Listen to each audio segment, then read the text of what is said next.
அஞ்சிலே ஒன்று பெற்றான் அஞ்சிலே ஒன்றைத் தாவி அஞ்சிலே ஒன்றாக ஆரியர்க்காக ஏகி அஞ்சிலே ஒன்று பெற்ற அலங்கை கண்ட அயலார் ஊரில் அஞ்சிலே ஒன்றை வைத்தான் அவனம்மை அழைத்து காப்பான். ஓம் அனுமந்தாய வித்மகே வாயு புத்திராய தீமகே தந்துனோ மாருதி பிரச்சோத்யாத். ஓம் சுதர்சனாய வித்மகே மா ஜ்வாலாய தீமகே தன்ன சக்கர பிரச்சோத்யாத். ஓம் கருடாழ்வார் நமோஸ்துதே ஓம் கருடாழ்வார் நமோஸ்துதே ஓம் கருடாழ்வார் நமோஸ்துதே. யோகி ராம் சுரத்குமார் யோகி ராம் சுரத்குமார் யோகி ராம் சுரத்குமார். ஜெயகுரு ராயா. உலகெங்கிலும் வாழ்ந்து கொண்டிருக்கும் நேயர்களுக்கு டாக்டர் சைதை ராஜாவின் அன்பான வணக்கங்கள். நாம் இப்பொழுது இந்த எபிசோடில் சனி பகவான் கும்பத்தில் வக்ரகதி அடைகிறார். 19/6/2024 முதல் 4/11/2024 வரைக்கும் வக்ரகதி அடைகிறார். 140 நாள் சுமார், அதாவது ஆனி 5 முதல் ஐப்பசி 18 வரைக்கும். இந்த சனி பகவான் வக்ரம் பெறுவதால் 12 ராசிகளுக்கும் எப்பேற்பட்ட பலனை வழங்கப் போகிறது ஒவ்வொரு ராசியாக என்பதை பார்க்கலாம் வாங்க. சங்கடம் தீர்க்கும் சனி பகவானே மங்களம் பொங்க மனம் வைத்தருள்வாய். சச்சரவின்றி சனீஸ்வர தேவே இச்சகம் வாழ்க இன்னருள் தாத்தா.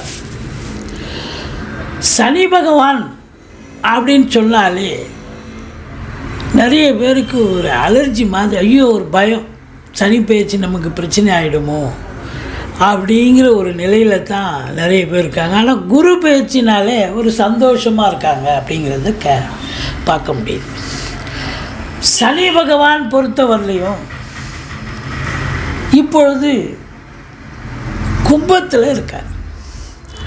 கும்பத்தில் இருக்கிறத பற்றி பிரச்சனை இல்லை. அவர் நேர்கதியில் போயிட்டு இருந்தால் ஒரு பிரச்சனையும் இல்லை. எந்த ஒரு கிரகமோ சூரியனை வச்சு, அதாவது இந்த ராகு கேது சூரியன் சந்திரன் தவிர மற்ற கிரகங்கள் வக்ரகதி பெறுகின்றன. அப்படி வக்ரகதி ஒரு கிரகம் பெறும் பொழுது என்ன பலனை தரும்? இப்போது நேர்கதியில் ஒரு கிரகம் சஞ்சாரம் செஞ்சு போயிட்டுருக்கு அப்படின்னா அது நல்ல பலனை தரும். சில ராசிகளுக்கு அந்த இடம், அந்த எத்தனாவது இடம் அப்படிங்கிற ஒரு கணக்கு இருக்குது. சிலதுக்கு நல்லது செய்கிற இடத்துல நல்லது பண்ணக்கூடிய நிலை. இந்த சஞ்சாரம் நேர்கதியில் சஞ்சாரம் செய்யும் பொழுது நல்ல பலனை தரும்னு சொல்லக்கூடிய நிலை. ஆனால் அதுவே ஒரு கிரகம் வக்ரமாயிடுச்சுன்னா நல்ல பலனை தர வேண்டி இருப்பதால் அது கெடுபலனை தரும் அப்படின்னு சொல்கிறோம்.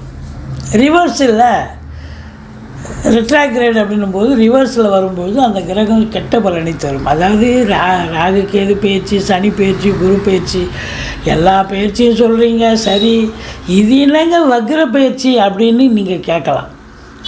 இது வக்ர காலங்கள். சனி பகவான் 140 days வக்ரம் அடைகிறார். 140 நாளுங்கிறது கிட்டத்தட்ட ஒரு சுமார் 5 மாத காலம் ஆகிப்போகுது. 5×3=15.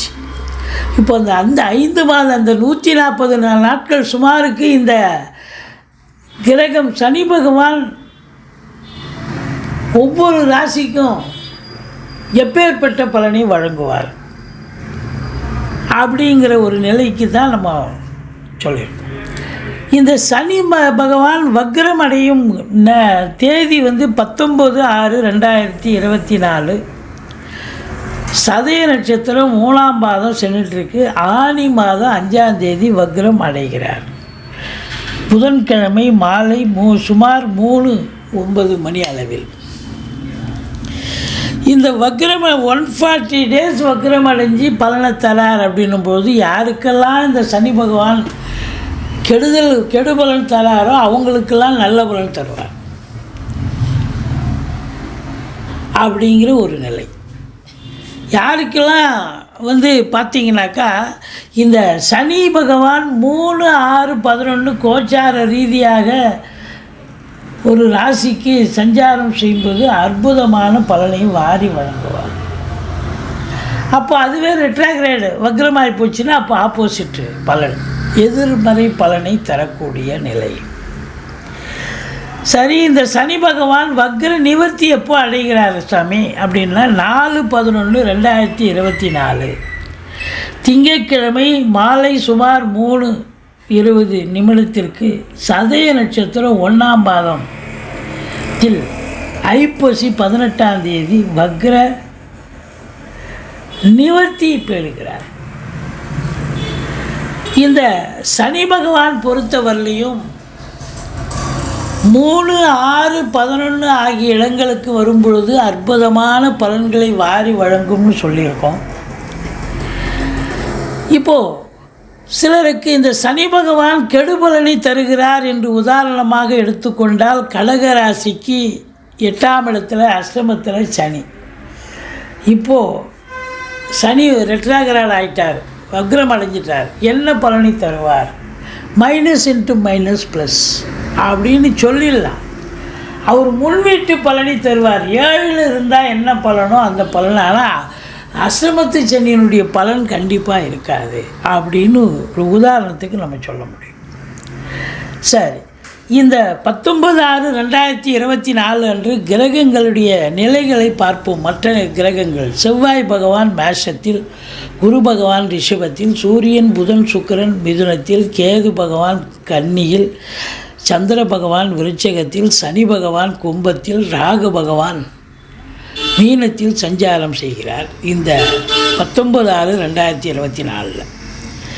இப்போ இந்த சனி பகவான் பொறுத்தவரையிலையும் ஒவ்வொரு ராசிக்கும் 12 ராசி இருக்கு இல்லையா? ஒவ்வொரு ராசிக்கும் வக்ரம் பெறும்பொழுது எப்பேற்பட்ட பலனை இந்த கிரகம் வழங்க போகிறது இந்த 140 நாளும் அப்படின்னு பார்க்கலாம் வாங்க. மேஷ ராசி காலபுருஷனுக்கு முதல் ராசி அஸ்வினி பரணி கார்த்திகை முதல் பாதம் உள்ளடக்கியது. இந்த மேஷ ராசி அன்பர்களுக்கு இந்த 140 நாள் வக்ரகதி சனி பகவான் வக்ரகதியில் செல்லும் பொழுது எப்பேற்பட்ட பலன்களை இந்த மேஷ ராசி அன்பர்கள் பெறப்போகிறார்கள் அப்படின்னு பார்த்தீங்கன்னா, சனி பகவான் பொறுத்தவரையிலேயே 10ஆம் இடத்துக்கு ஆதிபத்தியம் பெறுகிறார், 11ஆம் இடத்தில் அமர்கிறார். 10ஆம் இடத்தை ஆதிபத்தியம் பெற்று 11ஆம் இடத்திலையும் அமர்கிறார் என்று சொன்னால் அருமையான ஒரு நிலை. தொழில் ரீதியாக இந்த மேஷ ராசி அன்பர்களுக்கு ஒரு நல்லது செய்யும் அப்படின்னு சொல்லலாம். யாரெல்லாம் படித்து முடித்த இளைஞர்கள் வேலைக்கும் போகல, தொழிலும் பண்ணலை, அவங்க என்ன தான் பண்ணலாம் அப்படின்னு ஒரு ஜோசியரை அணுகி தொழில் பண்ணலான்னு சொன்னாக்கா தொழில் பண்ணலாம். இல்லை உத்தியோகத்துக்கு போகலாம் அப்படின்னா அவங்க படித்த இதுக்கான வேலைவாய்ப்பு கண்டிப்பாக எந்த டிபார்ட்மெண்ட்டில் சேரணுமோ அந்த டிபார்ட்மெண்ட்டில் வேலைவாய்ப்பு கிடைக்கும். சேர்ந்து பயன்பெறலாம். கண்டிப்பாக இந்த சனி பகவான் நல்லது செய்வாரா? கண்டிப்பாக நல்லது செய்வார். இல்லைங்க, நாங்கள் ஏற்கனவே வேலையில் தாங்க இருக்கோம், எங்களுக்கு எப்படி இருக்குங்க இந்த 140 நாள் அப்படின்னு ஆவலாக எதிர்பார்க்குறீங்க. இந்த 140 நாளும் இந்த மேஷ ராசியில் பிறந்த அன்பர்களுக்கு நல்லா தான் இருக்கும். ஆனால் ரொம்ப ஹார்ட் ஒர்க் பண்ணணும். ஏன்னா சனி வக்ரம் பெறுகிறார், முன்வீட்டு பலனை தருகிறார். 10ல் சனி இருந்தால் என்ன ஆகுங்க? ரொம்ப ஹார்ட் ஒர்க் பண்ணணும். இந்த மேலாமணிக்கியாக வேலை பார்க்குறது, கையெழுத்து போட்டு ஆஃபீஸில் கையெழுத்து போட்டு வெளில சுற்றுறது, இல்லை ஆஃபீஸ் ஒர்க்கை சும்மா ஒரு இது பண்ணுறது, அப்படிலாம் இருக்க முடியாது. ஆனால் 8 ஹவர் டியூட்டிங்கிறது ஒரு 10 ஹவர் வேலை பார்க்க வேண்டிய சூழல் கண்டிப்பாக ஏற்படும் இந்த மேஷ ராசியில் பிறந்த அன்பர்களுக்கு. இதுவரைக்கும் நீங்கள் மேலாமணிக்காக கூட இருந்திருக்கலாம். ஆனால் இப்போ பார்த்தீங்கன்னா ரொம்ப சின்சியர் சிகாமணின்னு சொல்கிற அளவுக்கு நீங்கள் வேலை பார்த்தா தான் நிர்வாகத்தில் உங்களுக்கு நல்ல பேர் கிடைக்கும்.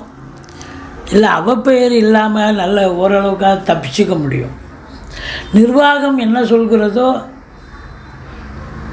இல்லை மேலதிகாரி சக ஊழியர்கள் என்ன எதிர்பார்க்கிறார்களோ அதை தான் நீங்கள் வேலை பார்க்க வேண்டிய சூழலில் இருக்குது.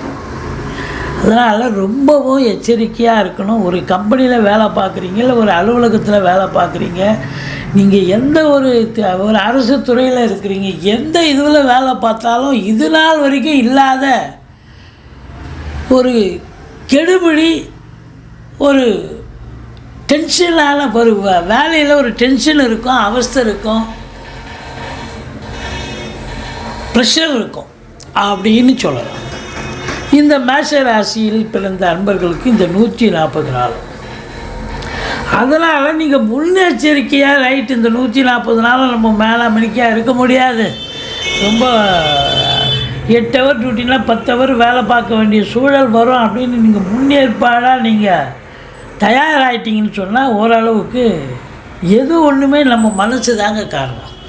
நம்ம தயார்படுத்திட்டோன்னு சொன்னால் நம்ம அது எந்த ஒரு பிரச்சனை வந்தாலும் ரைட், இது நடக்கும், இது வரும், நமக்கு தெரியும் அப்படின்னு நம்ம அதை ஈஸியாக ஃபேஸ் பண்ண முடியும். அப்போது இந்த மேஷ ராசியில் பிறந்தவர்களுக்கு இந்த சனி வக்ரம் பெறுவது என்பது ஒரு நல்ல அமைப்பு தான். ஆனால் அதிகப்படியான உழைப்பு தேவைப்படும். ஒரு உத்தியோகமாகட்டும், சொந்த தொழில் பண்ணுறீங்க, சொந்த தொழிலில் கூட பார்த்தீங்கன்னா ரொம்ப ஒரு இதுவாக இருக்க முடியாது.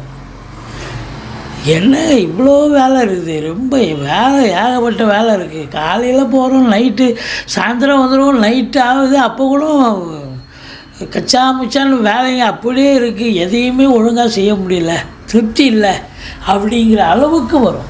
வேலை அடுத்தடுத்து வேலை வந்துக்கிட்டே இருக்கும்.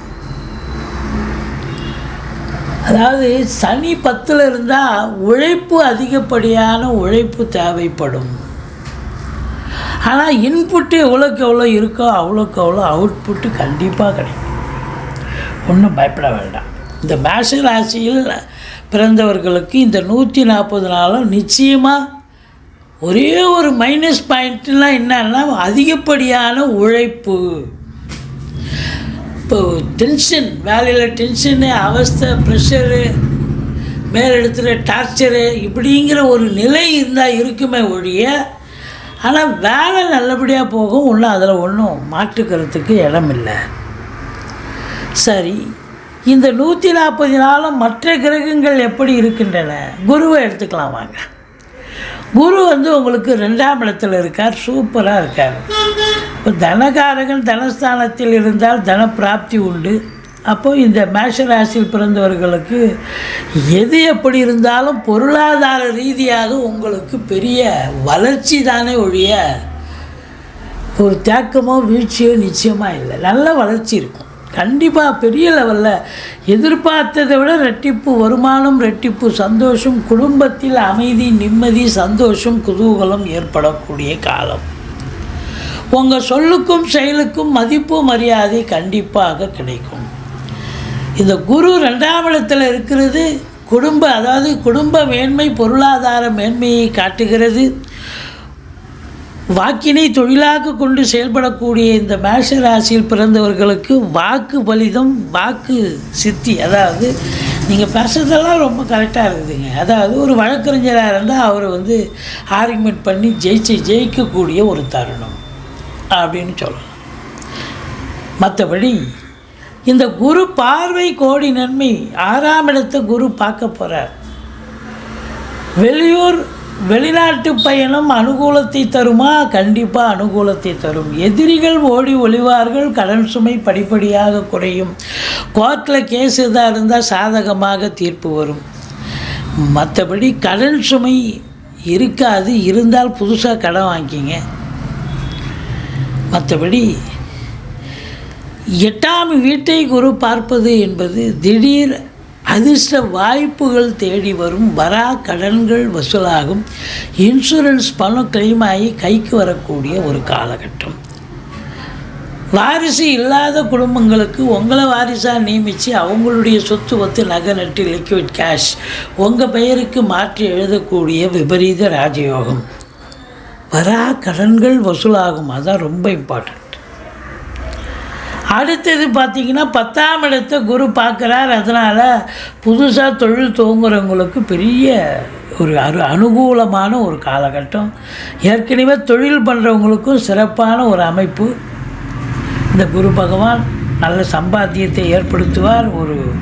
இதுதான் வாழ்க்கை, இதுதான் தொழில், எது நீங்கள் உங்களுக்கு ஜாதகப்படி அமைய போகிறதோ அது கண்டிப்பாக அமைத்து தருவார்.